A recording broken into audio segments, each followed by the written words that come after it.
question is best YouTube channels for IIT JEE and how to study online. Okay so जो मेरा experience है 11th and 12th का। सो मैंने काफ़ी सारे चैनल्स ट्राई किए थे। तो जो मुझे बेस्ट लगा था वो एक तो ये लगा था nucleon Kota for JEE and NEET. इसमें क्या है कि एक तो जो टीचर्स हैं वो कोटा के टीचर्स हैं, तो मतलब कि बहुत ही अच्छा पढ़ाया उन लोगों ने। और स्पेशली जो केमिस्ट्री है वो तो बहुत ही बढ़िया है। और मतलब मैंने ऑर्गेनिक केमिस्ट्री की तो खैर सारी ही वीडियोस देखी हैं, सारी ही बहुत बढ़िया वीडियोस हैं। तुम्हारे सारे कंसेप्ट एकदम क्लियर हो जाएंगे। और बाकी वीडियोस भी काफ़ी अच्छी हैं, मतलब एक बार तुमको दिखा देता हूँ। जैसे कि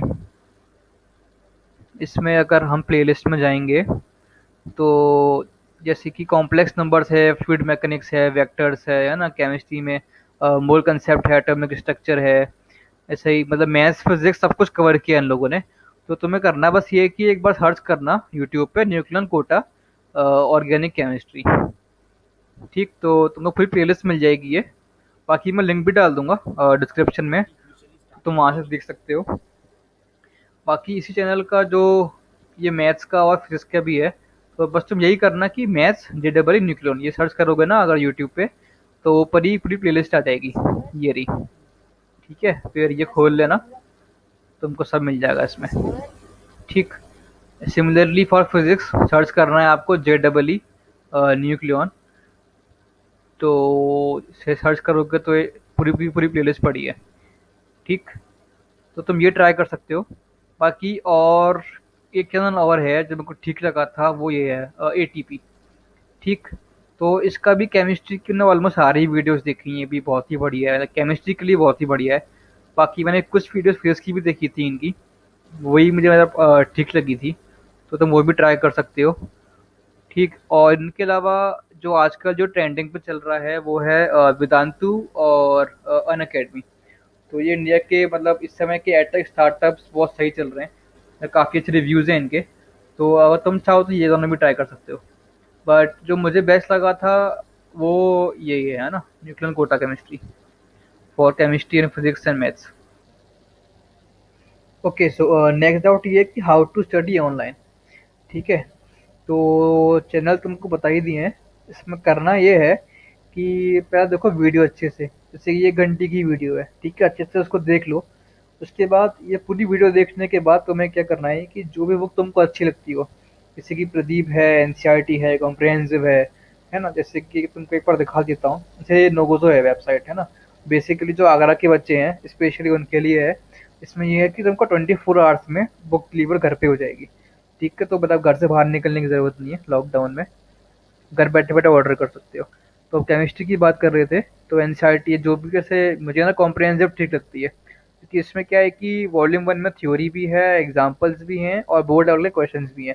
और वॉल्यूम 2 में क्या है कि JEE और नीट लेवल के क्वेश्चंस हैं। ठीक, तो हमें करना ये है कि पहले देख लो वीडियो अच्छे से, पूरा अच्छे से समझ लो।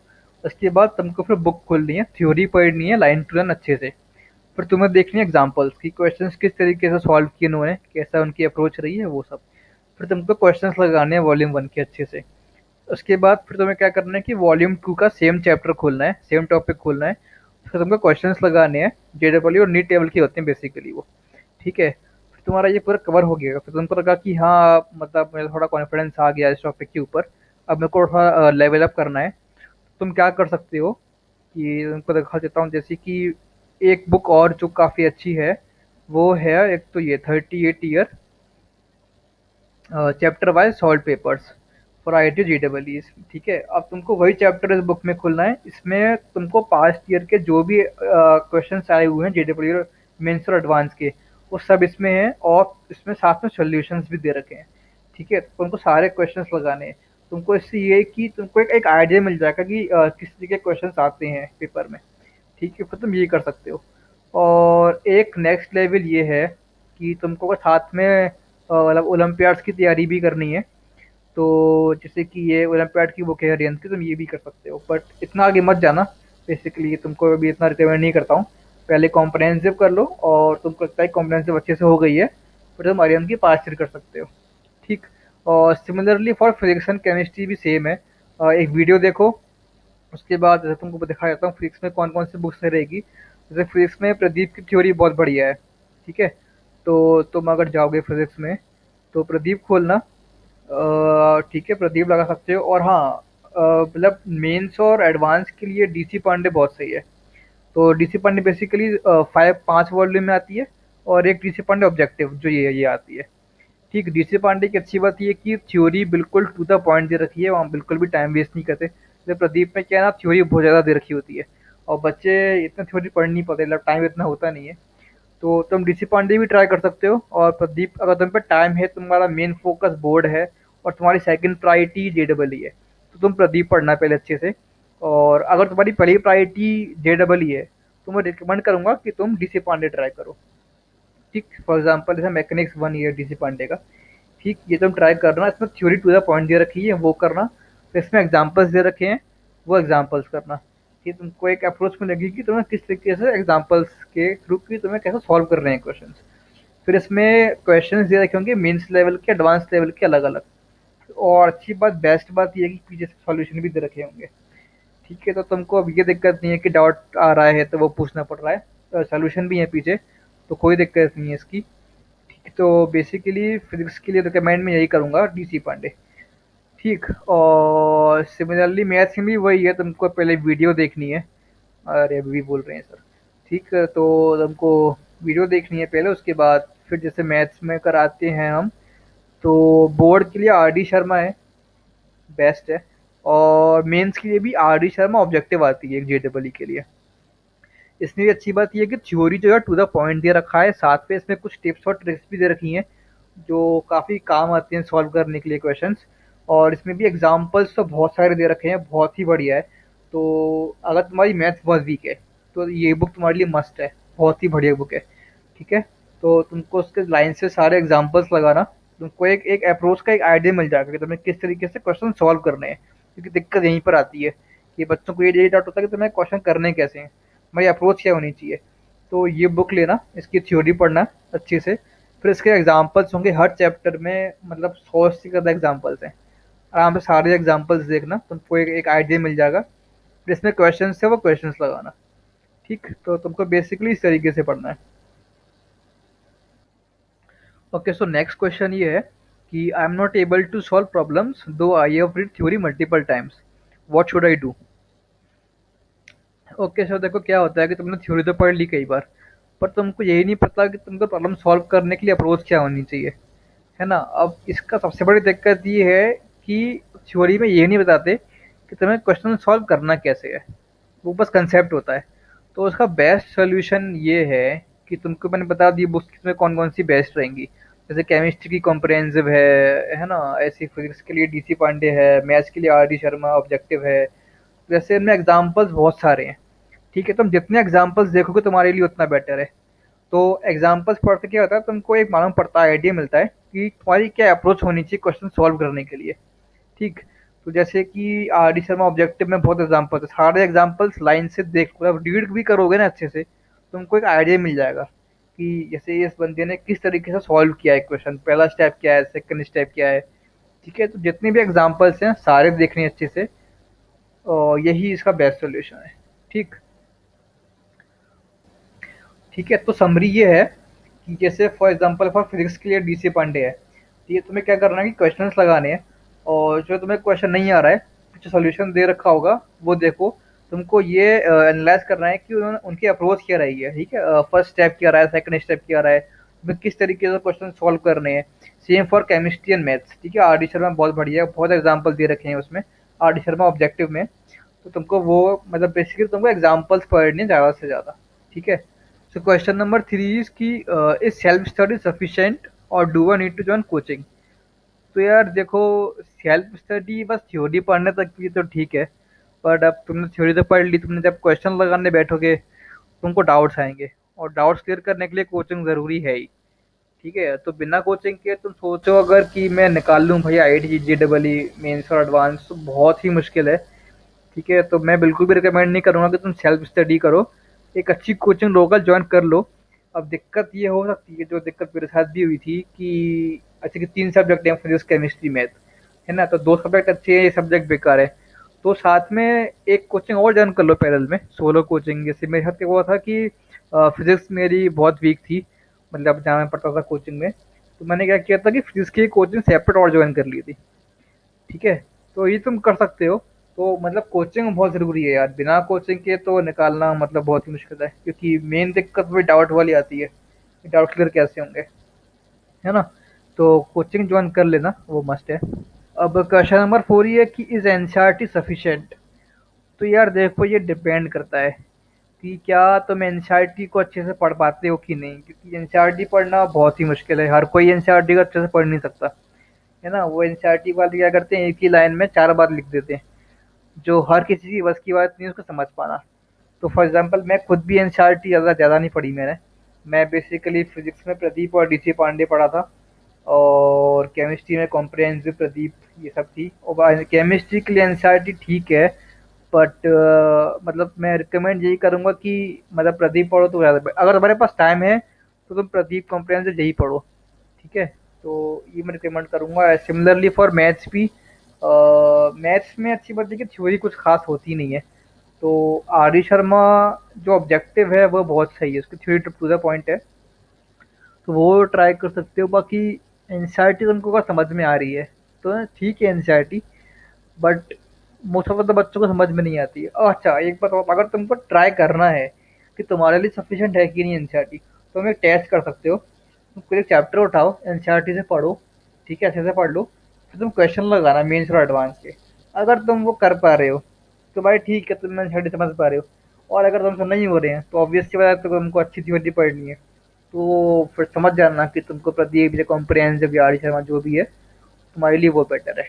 ठीक। अब नेक्स्ट क्वेश्चन ये है कि what should be my routine? तो यार देखो, मैं फिर से बोल रहा हूँ, जिन लोगों ने एपिसोड 1 नहीं देखा है वो एक बार एपिसोड 1 देख लेना। इसके लिए हमने पूरा डिस्कस किया था, और तुमको बता रहा हूँ, ये एपिसोड 1 था हमारा जिसमें हमने पूरा डिस्कस किया था जेडब्ल्यू के ऊपर। तो इसमें हमने बताया भी था शेड्यूल क्या होना चाहिए, क्या टाइम पीरियड वगैरह तुमको फॉलो करना चाहिए, जो सब भी चीज़ें हैं हमने काफ़ी कुछ डिस्कस किया था इसमें। तो तुम ये एपिसोड 1 देखना अच्छे से, तुम्हें काफ़ी कुछ क्लियर हो जाएगा।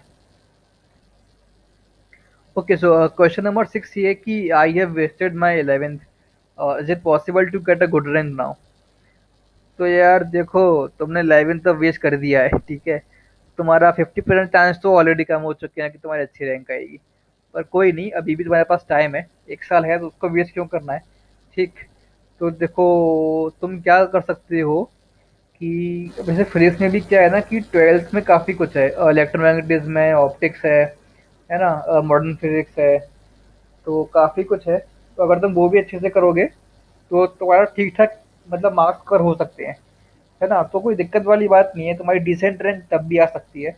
अब जैसे तुम एग्जाम्पल हो गए, जो लोग ड्रॉप करते हैं वो भी 1 साल में पूरा पढ़ते ही हैं, ठीक है, तो तुम क्यों नहीं पढ़ सकते? बिल्कुल ऑब्वियसली पढ़ सकते हो। तुम्हारे लिए जो बेस्ट सुटेबल रहेगा वो ये रहेगा कि अक्टूबर के एंड तक कोशिश करना कि तुम अपना पूरा 12th कंप्लीट कर लो। ठीक। फिर नवंबर और दिसंबर में ट्राई करना कि 11th के वो चैप्टर्स जो सबसे ज़्यादा आते हैं एग्ज़ाम में, तुमको वो चैप्टर्स कवर करने की कोशिश करना। ठीक, उसके बाद फिर जनवरी फरवरी मार्च में यार बोर्ड पे ध्यान देना, क्योंकि बोर्ड में अगर अच्छे रैंक अच्छे परसेंटेज नहीं आए तो फिर कोई मतलब ही नहीं बनता है ना, क्योंकि वो बहुत इंपॉर्टेंट है। सो इन शॉर्ट यही है कि अक्टूबर के एंड तक बेसिकली 12th ही करना, नवंबर दिसंबर में 11th का कर लेना जो इम्पोर्टेंट चैप्टर्स हैं, और फिर अपना बोर्ड का ध्यान देना। ठीक। ओके, सो नेक्स्ट क्वेश्चन ये है कि IIT versus NIT versus triple IT. तो यार देखो, ये क्वेश्चन ना बहुत ही मतलब डिपेंड करता है, क्योंकि कुछ आईआईटीज बहुत अच्छी हैं, और कुछ आईआईटीज जो नहीं है उनका प्लेसमेंट मतलब ज़्यादा अच्छा है नहीं कुछ खास। उनसे बेटर तो जो एनआईटीज ट्रिपल आईटीज हैं वो ज़्यादा बेटर हैं। जैसे तुमको मैं एक एग्जांपल देता हूँ, ट्रिपल आईटी हैदराबाद जो है वो सारी आईआईटीज से बेटर है उसका प्लेसमेंट। ठीक है, तो ये ऐसा कोई नहीं है कि आईआईटीज बहुत अच्छी होती हैं और एनआईटीज उनसे कम है, ट्रिपल आईटीज उनसे कम है, ये एक मिथ है। तुमको अगर ये चेक करना है कि कौन सा कॉलेज बेटर है, तो बेस्ट तरीका ये है कि तुम उनका प्लेसमेंट चेक कर लो कि उनका प्लेसमेंट कितना अच्छा हुआ है। क्योंकि ओवरऑल इन द एंड तुम्हें चाहिए क्या? तुमको प्लेसमेंट ही तो चाहिए, तुम किसी कॉलेज में जा रहे हो, तुम्हारा मेन एम क्या है? बस तुमको जॉब मिल जाए बढ़िया सी। तो बेस्ट यही है कि तुम एक बार चेक करना गूगल पर डाल के, तुमको मिल जाएगा, स्टेट्स मिल जाएंगे किसी भी कॉलेज के, किसी भी triple I T, I I T, N I T का, कि उनका प्लेसमेंट क्या रहा है, क्या एवरेज पैकेज रहा है, क्या मीडियन पैकेज रहा है, ये एक बार चेक कर लेना। For example triple I Ts में ट्रिपल आई टी हैदराबाद का प्लेसमेंट बहुत ही बढ़िया है, वो आई आई टी से भी ऊपर है। उसके बाद गवर्नमेंट ट्रिपल आई टीज में ट्रिपल आई टी इलाहाबाद है, ग्वालियर है, जबलपुर है, ये सब बढ़िया है। ठीक। बाकी जो प्राइवेट ट्रिपल आई टीज हैं उनमें बेंगलोर है, हैदराबाद है, ये सब बढ़िया है। ठीक है, ऐसी एन आई टीज में भी हैं वारंगल, इलाहाबाद, ये सब बढ़िया है। और ऐसी आई आई टीज जो टॉप आई आई टीज हैं, दिल्ली, रुड़की, बॉम्बे, खड़गपुर, मद्रास, ये सब बढ़िया है। ठीक। तो मतलब अब ऐसा कुछ कंपेयर वाला बात है नहीं, और तुम्हें कंपेयर करना भी है तुम प्लेसमेंट से चेक कर सकते हो। ठीक। Okay, so next question is reality of 1 crore placement package from IIT.